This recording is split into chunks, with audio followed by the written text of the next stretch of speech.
Zeldin here? Oh, yes. I was with Lee's going to win New York for us. He almost won it. He broke the ground. Without him, I don't think we're talking about it. He showed he can do it. Yeah, Mike Slater filling in for Jesse Kelly today right here on I'm Right. Let's go right to the man right there, Lee Zeldin, former congressman, ran for governor, just missed. He's also the chairman of Leadership America Needs, PAC, and Zeldin Cares. Lee, how you doing, brother?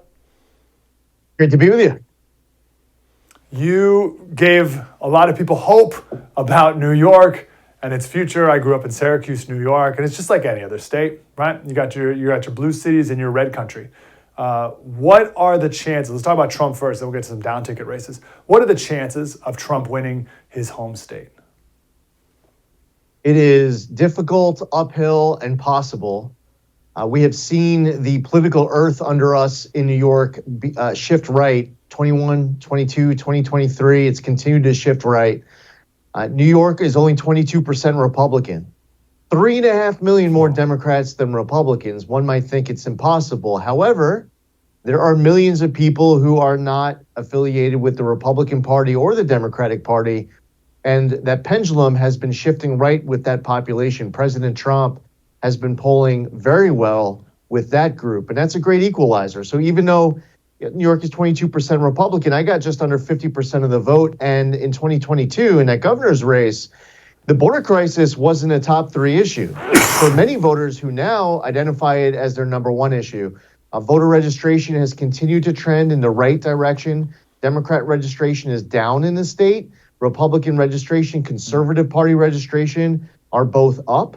And we'll see how the polls are looking now that the Democrats have replaced their candidate. But what we saw before the dropout is that the independent polls that were done by Emerson College and Siena College were showing a mid to high single-digit race between Trump and Biden. One last thing I'd point out is that Siena College polling has been undersampling Republicans, oversampling New York City, and not even including RFK Jr. and some of these other left-wing candidates who are going to be on the ballot.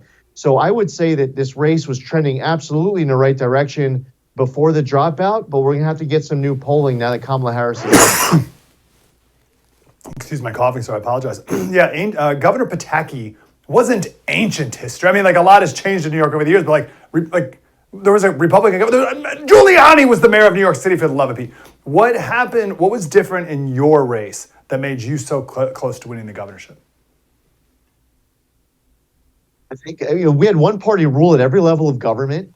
We have it in New York City still. We have it in Albany still. There's now a Republican House. Fortunately, in New York, we elected a lot of Republican members to the House, so we don't have a Speaker Pelosi or a Speaker Jeffries. We don't have a Chairman Schiff, Nadler, or Waters. So that aspect is good. But we also campaigned hard. I got in that race 19 months to the day before the election. I campaigned in every county around the state over and over and over again. We raised between our campaign and independent expenditures somewhere around $50 million to get our message out. Kathy Hochul, she's, in my opinion, a terrible governor. We had the right contrast as far as the top issues that mattered most to voters who are talking about crime and the economy as their top issues. And we were talking about those issues while Hochul and the left were obsessing over other issues that they wanted to be the top issue because that's what their pollsters were telling them. We're focusing on the issues that voters were telling us were most important to them. Yeah. Would you recommend that the Trump team spend more time in upstate New York trying to get the vote out there? Or is there some play here in New York City? Like, he went to the Bronx, a couple months ago, right? That seems like forever ago. But, is there a play in Manhattan to take some dent out of that stronghold? All of the above. If you want to make a real play, but New York City in general.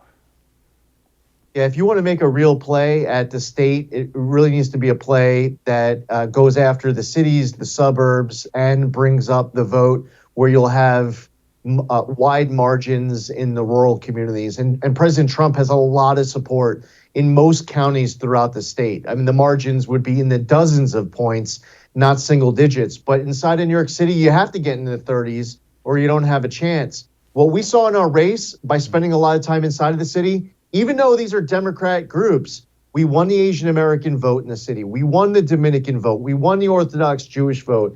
And the only way to get over the top is to reach out to Democrats. And I think that President Trump, not just inside of New York, we're having this conversation about New York, but all across the country, there's a great opportunity amongst these disenfranchised Democrats who are upset with the Democratic Party and they're ready to support America First vision. They wish that they had President Trump's policies right now, and they're ready to vote to get them back.